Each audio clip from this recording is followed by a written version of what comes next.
Hello there guys, and welcome back to the channel. Now as I was recording my previous video in the champion ranking series, which was the best uses of awakening gem or the best champions to gem, I also realized that there is a very good mirror version of this video that I could potentially make, and that is champions that I still think are worth ranking, even at rank 4, unawakened.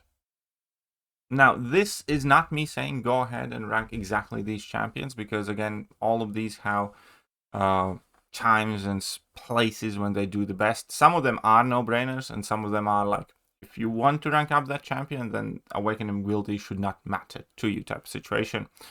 And let's just get to it. I have once again kind of went through class by class, and first off we have quite a few mutants actually. Number one is Onslaught. Now, even though I mentioned Onslaught is one of the best uses for awakening gem, I still think he is just that powerful and that useful and that good that even unawakened he does a lot, and there isn't like that drastic of a difference. Obviously awakening gem for him is partially because of prestige, and he does become better and there is a bit more utility, but even unawakened Onslaught I think is a no-brainer rank up. So he's the type of champion you get him, you rank him up, and then you try to awaken him.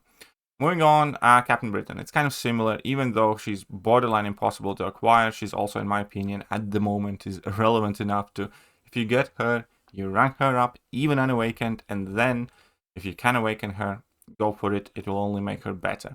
Next up is Deadpool X-Force. And Deadpool X-Force is very simple. In the current game today, he only unlocks like Nick Fury matchup. You can absolutely rank for this guy unawakened, and the only fight that's going to be different is Nick Fury, and it's not like he's going to become a bad Nick Fury option. He's just not going to be as fast against Nick Fury. So there you go. Absolutely worth ranking up, especially if you are considering it. The fact that he's not awakened should not matter that much. Dust, it's kind of similar thing. It really doesn't change all that much for her. The only difference is that some champs that would try to bleed her might be better against her, and that's about it. Other than that, I have barely noticed any difference really. So yeah, if you want to rank up Dust, unawakened one is perfectly fine to do.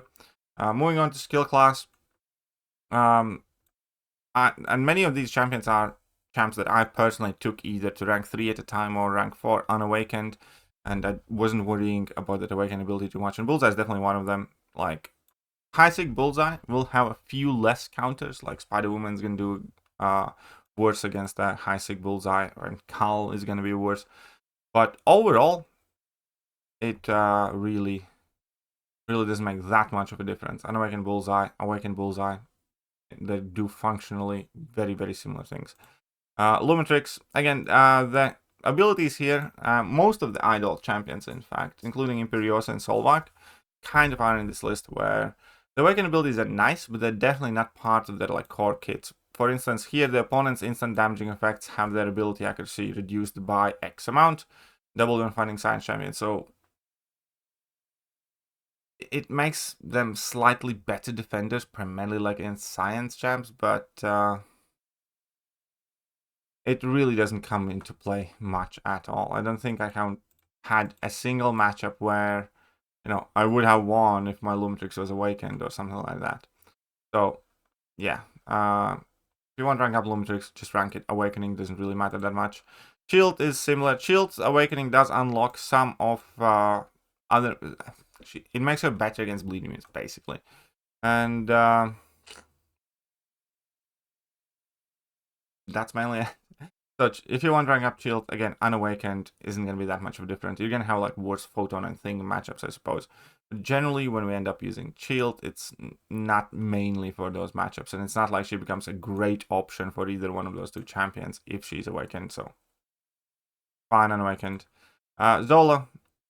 Zola is fairly straightforward. It's mainly for attack. It gives you this burst damage, but it's not even like the biggest thing about him, and it doesn't make that much of a difference. Since you're going to be using him as a defender 9 times out of 10, it will basically make no difference at all. Now, Jack, Now Jack's Awakened ability is nice, but you can absolutely rank him up Unawakened for sure, because this comes into play in like few matchups. Like, you know, it comes into play against Captain Britain at times, but he can still do well against Captain Britain without it. And it enables you to heal back a bit more against Onslaught. But again, against Onslaught, you can just get the willpower healing from his debuffs and you'll be fine. It's not that big of a deal. Solvark, again, I have a rank 4 of this guy, Unawakened, and I'm not really bothered at all. Because, yeah, you can sacrifice some armor ups to get Steadfast passive, and while Solvark has Steadfast, they're immune to Crush. I don't think it would have affected one fight that I have had with this guy, so I think we're good. You know, you can rank him up Unawakened. Then moving on, Red Skull. Red Skull's Awakened ability is nice, but he's just kind of like good enough, and he does his thing good enough Unawakened as well. Galen. Again, I think Galen is perfectly reasonable champion to rank up Unawakened. There will be few instances when this matters a lot, but generally, most of the time, it just won't matter. Because this basically works for when you are immune to something. And most of the fights, you don't trigger that immunity. You really don't. It's not like you're using Galen against a ton of Mystics to begin with. Many of the Mystics don't really try to do that stuff to him. And there are few matchups where it would matter, like Penny Parker and stuff, but it's not like she's the most relevant defender. So I think Galen is a reasonable rank up Unawakened too. And same as Carolina. Carolina, again, you do want to get her Awakened eventually, but I just do think she's kind of like important and good enough to rank her Unawakened and then try and awaken her. Next up, we have Juggernaut. His Nullify is kind of helpful, but it's never been like super consistent to begin with. And he still has access to Stagger. And many of the matchups you use Juggernaut, you just want to nuke anyways. That works out fine. In few matchups, it actually is bad to have him Awakened when, you know, you keep nullifying stuff that you wouldn't want to. There you go. Enchantress. Again, I don't think Enchantress is the most relevant defender right now. But I do think that she's a meta merchant, and for like specific metas where Enchantress is good for, if you do want to rank up Enchantress, her Awakened ability will not make much of a difference really. And you can absolutely run Unawakened Enchantress and she will perform kind of the same.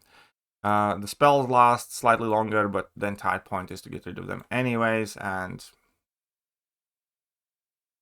yeah, just rank her up Unawakened if you want to.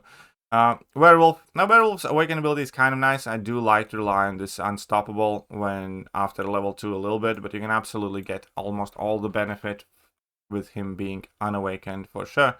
And it will just slightly alter how aggressive you can be with him, or maybe you need to be a bit more careful. But absolutely, he's very much so good Unawakened rank up. In Mystic class, we also have Shatra, and with Shatra, it in like battlegrounds and most of the Alliance War fights will not matter because that's the regeneration and how many vengeance she gains, and that's not particularly relevant. This bit is kind of helpful whenever a buff on opponent expires naturally. Shatra has chance to inflict a personal vulnerability, but in general you're going to be inflicting many more of these, and they're not like that potent to make a significant difference. And Unawakened Shatra will basically do the same thing in like Battlegrounds Alliance War than Awakened one would. Moving on in Science class, very simple. This is one of the most useless Awakened abilities ever. I think I have used this Awakened ability twice in my life, and yeah, just it's a chance to get your persistent charge back, so it only matters in like longer quests, and it's not like a guarantee anyways. And even like a max sig, it's 40% chance, and it's just useless. If you have Torch, you weld for him, but it does not need to be Awakened or high sig. Now Scorpion, I still think is rankable Unawakened, but it will make a difference in Battlegrounds. Luckily, he's kind of chunky, but it will kind of shut down a few matchups for you, because his awakened ability is basically the regeneration. And in Battlegrounds Alliance War, every fight you can benefit from this because opponents are basically running willpower. So it is very nice to have him awakened for Battlegrounds. But overall, he is, you know, perfectly functional unawakened as well, in my opinion. Silk, kind of similar. For most part, especially these days, Silk's regeneration reduction, in my opinion, has been like one of the bigger fails because you can't always maintain that slow because you do need to bait out the special attacks. At that point, it falls off, and at that point, opponent kind of like regens a lot of health anyways. And I do have like a moderate level of Silk, and she has never been particularly great regen reversal champion. It's just kind of like a nice regen mitigation at best. And the slow debuff. Again, in some matchups, this does matter. But again, for many of the matchups, or even most of the matchups you would use Silk for, this doesn't come into play. So Silk is, again, perfectly viable champion and awakened. Last one is Spider-Ham. This, again, it is handy, but he's perfectly capable unawakened. There are a few more champions that we could discuss here in Science Class as well, especially, like, you know, for instance, I do think that Spider-Woman is also good enough unawakened to be worth a rank up for now. We'll see how it goes when she gets adjusted, but you absolutely do want to get her awakened and picked up as soon as possible. And I'm sure we can find even like more options and more champions here, but these are kind of the main ones. So these have been champions that I personally either have ranked up unawakened in past, or would still absolutely rank them up, or at the very least consider ranking them up unawakened. Hope this has been useful to you, and I'll catch you guys soon. Bye-bye. Hello there, guys, and welcome back to the channel. So we